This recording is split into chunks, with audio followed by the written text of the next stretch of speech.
Selamat siang, kami dari kelompok 3 ingin mewawancarai seorang yang bekerja dalam bidang IT untuk mengetahui kendala pelaksanaan etika profesi dalam pekerjaannya. Di sini kami akan perkenalan diri. Perkenalkan, nama saya Gloria Cahaya Tarolan dengan teman saya. Tauku Muhammad Akbil.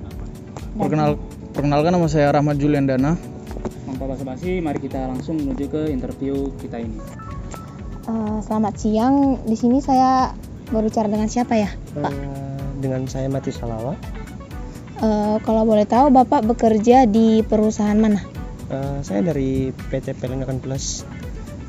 Izin ya Pak, di sini saya ingin mewawancarai, ingin mengetahui apa sih Pak tantangan besar dalam menerapkan etika profesi di bidang IT di perusahaan Bapak?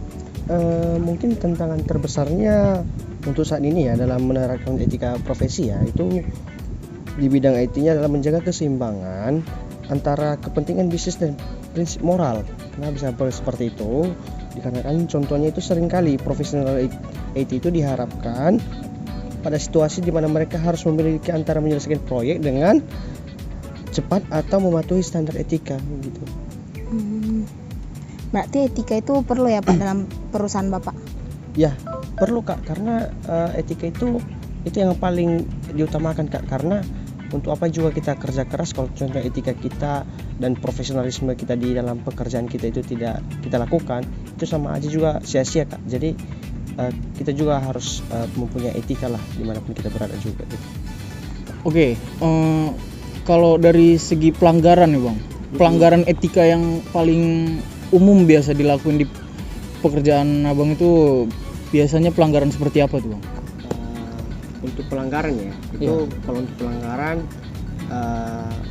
umum mungkin bukan cuma di saya aja sih, di kita aja, mungkin beberapa juga di perusahaan yang lain ya.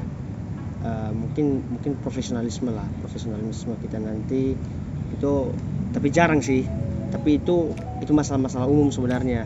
Tapi kalau di kita itu jarang sekali sebenarnya ada seperti itu, karena itu yang ditingkatkan dari awal dulu. Kita harus ditingkatkan tentang profesionalisme, bagaimana cara kita menghadapi suatu masalah. Kita harus jaga etika kita, nggak boleh gegabah seperti itu.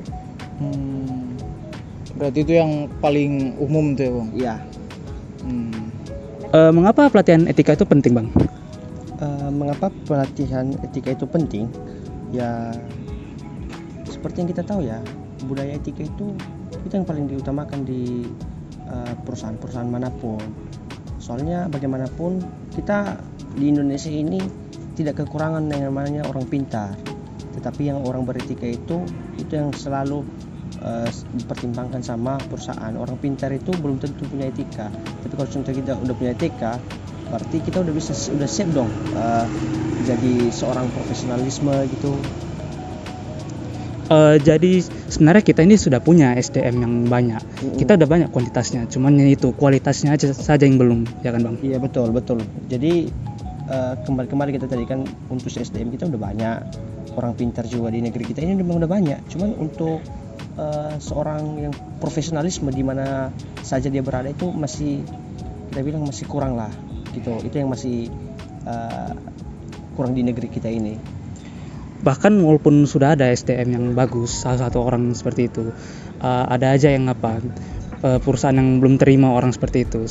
Bagaimana menurut Abang? Kalau contohnya udah punya dia punya udah ada kualitasnya, udah ada etikanya gitu ya. Mungkin kembali sih ke kebutuhan perusahaannya sebenarnya, karena perusahaan itu juga mempunyai spesifikasi, mempunyai persyaratan, mempunyai kategori yang mana yang harus mereka panggil gitu atau mereka rekrut.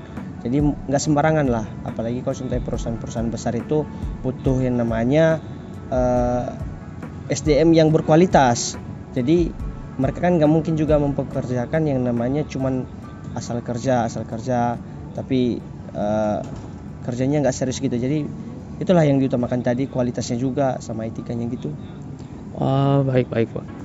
Oke, jadi kira-kira dari kesimpulan lah Bang, kesimpulan wawancara tentang etika profesi dalam dunia kerja Bang, itu kesimpulannya apa lah Bang? Mungkin kesimpulannya lah untuk teman-teman seluruhnya yang masih mencari ilmu, yang sedang juga mempersiapkan untuk dirinya terjun ke dunia pekerjaan. Jangan fokus pada ilmunya saja, tetapi fokus juga pada etika, bagaimana disiplin kita di suatu perusahaan itu nanti itu harus dipersiapkan juga dari sekarang gitu. Jadi tetap semangatlah untuk teman-teman semuanya.